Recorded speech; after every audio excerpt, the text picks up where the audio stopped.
Bienvenidos a la Santa Misa. Todavía es tiempo, dice el Señor.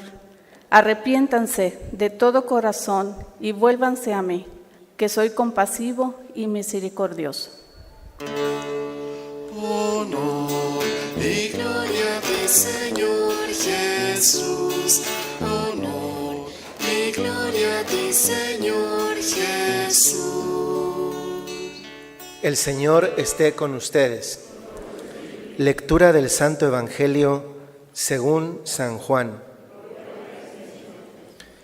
En aquel tiempo Jesús se retiró al monte de los Olivos y al amanecer se presentó de nuevo en el templo, donde la multitud se le acercaba, y él, sentado entre ellos, les enseñaba.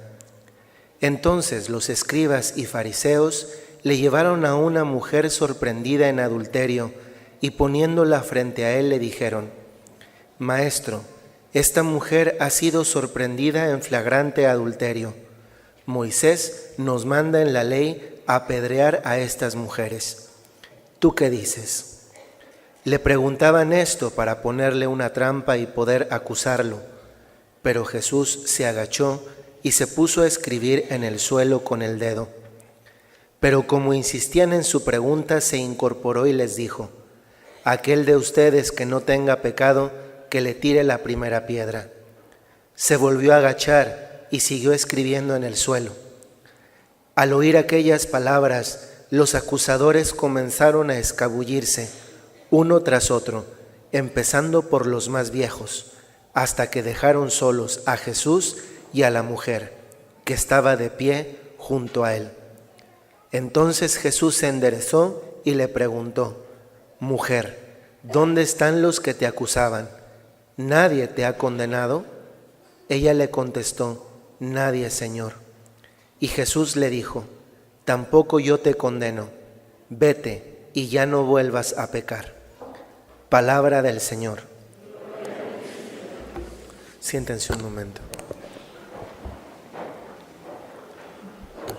Hoy el Señor otra vez nos quiere iluminar con su palabra. Hoy, honestamente, creo que es un evangelio, una palabra de Dios, que la palabra clave es palabra de consuelo. Fíjense cómo comienza el evangelio. Comienza diciendo primero que Jesús se había ido a orar. Se retiró a orar. Y al amanecer, después de orar, regresa al templo donde la multitud se le acerca. Y dice que él estaba entre ellos enseñando. Este verbo enseñar es lo que realmente explica lo que viene después. Es decir, la acción de Jesús con la persona que le presentan entra dentro de este campo de está enseñando qué hacer, no ante una situación particular como es la de sorprender a alguien en un pecado concreto. Se está refiriendo a la enseñanza que nos deja a todos en relación en cómo actuar cuando sorprendemos a alguien en cualquier pecado en general. De esta manera, el pecado concreto que era adulterio, Jesús en este orden de está enseñando, nos enseña qué hacer con cualquier persona que encontramos en una situación de pecado o de error. Primero eso. Toda la narración entra como una enseñanza. ¿Cómo debemos actuar? Y esto ya después vamos a tratar de desmenuzarlo brevemente, es bastante conmovedor por varias situaciones. Empecemos. Encuentran a una mujer en adulterio. Pues dice el Evangelio, le dicen a Jesús, ha sido sorprendida en flagrante adulterio, es decir, era evidente que había sido encontrada así. Y ante esto me salta inmediatamente una pregunta, al menos a mí me salta, y es: para cometer un adulterio se necesitan dos personas, no solamente una. Y sin embargo, la que ha sido llevada es la mujer. Hoy en día hay un movimiento más o menos extendido, también aquí en México, sobre el acoso. Muchas veces hoy en día, desgraciadamente, muchas mujeres siguen siendo acosadas. En una encuesta que se realizó hace algunas semanas por una empresa demoscópica aquí en México, preguntaban que cuál era el lugar donde un mexicano se siente más inseguro, y la encuesta revelaba que el lugar más inseguro, por experiencia de impresión, era el transporte público. ¿Cuántas mujeres son todavía hoy acosadas? ¿Cuántas mujeres son vistas hoy todavía como un simple objeto de placer? Son, por así decir, cosificadas. ¿Qué significa cosificar? Significa transformar en cosa a alguien que es una persona.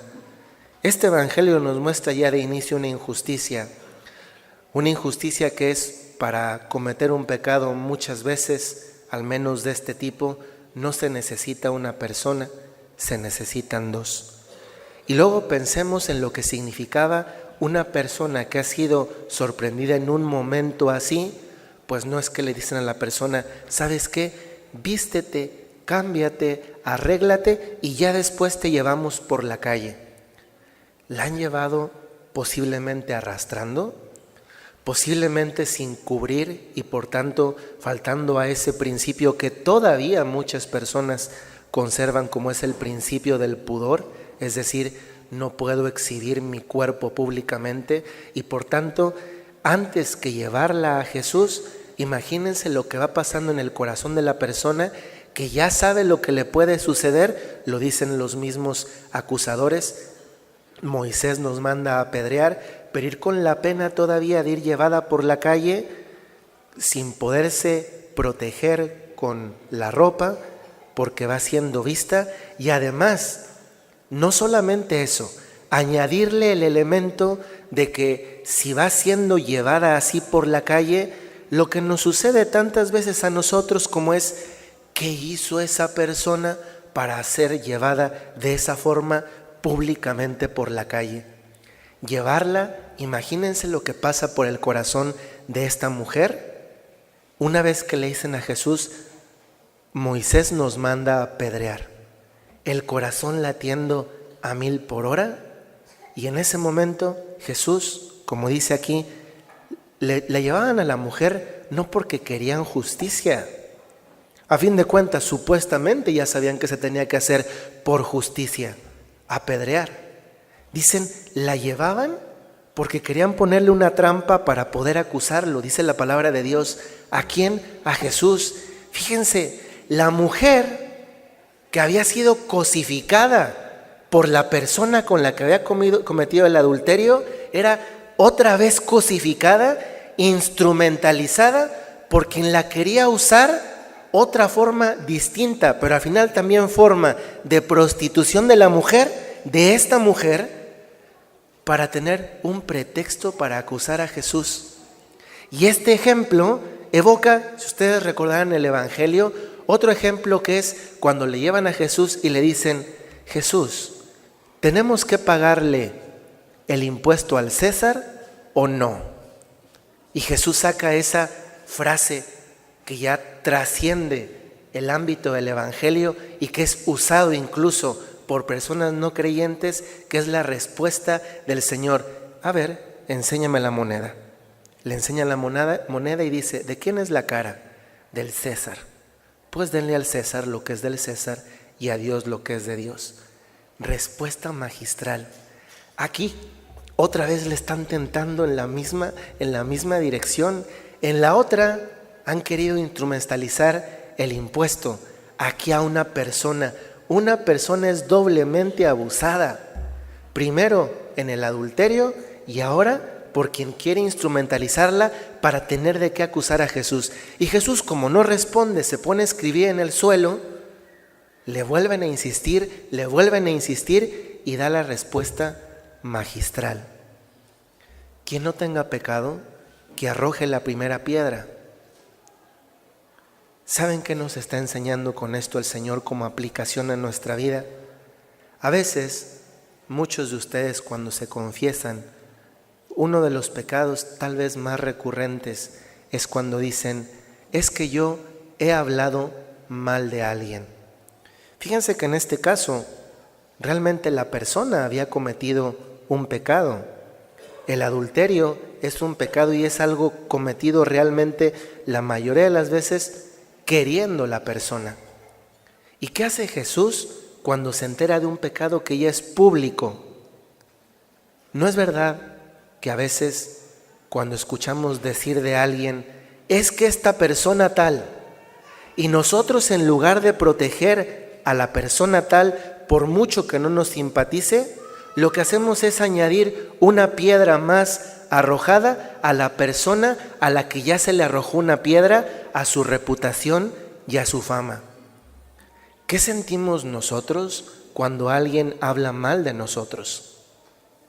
Les aseguro que en la experiencia prácticamente de ninguno está una satisfacción de saber que alguien ha hablado mal de mí y yo sentirme contento.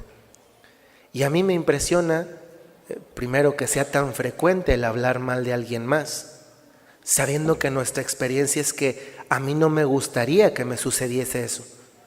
Y yo a veces les digo en el consejo de la confesión este ejemplo. Imagínese que está en una sala de arte, en una exposición de arte, y que llega a la exposición de arte, ve la pintura y comienza a ver la pintura y usted dice, qué fea está esta pintura, le quedó horrible la pintura. Y en eso no se da cuenta que el autor de la pintura está aquí a un lado y usted está expresando un juicio con su poco conocimiento de arte plástico, porque ya ven que ahora tú, porque crees que tienes un perfil de Instagram o porque usas Twitter, ya crees que eres crítico de arte. Y resulta que tienes bastante menos conocimientos de ese campo que el que sí tiene el artista que ha estudiado la carrera. Pues algo semejante pasa en relación a Dios nuestro Señor. Cada vez que criticamos una obra, es decir, una persona, esa es una obra de Dios. Y cuando criticamos a la otra persona, en definitiva, ¿a quién estoy criticando? ¿A la persona o al autor? Pues en definitiva, a quien hizo la obra, que es el autor. Es verdad, la persona, todos sus defectos son suyos, pero los defectos vienen a ser algo así como esos añadidos superpuestos que afean la obra original. Pero la obra original era bella. Y este evangelio precisamente por eso es algo tremendamente bello. ¿Se fijaron lo que dijeron en el Salmo? Lo dijeron 4 veces. Grandes cosas has hecho por nosotros, Señor. ¿Cuáles son esas cosas?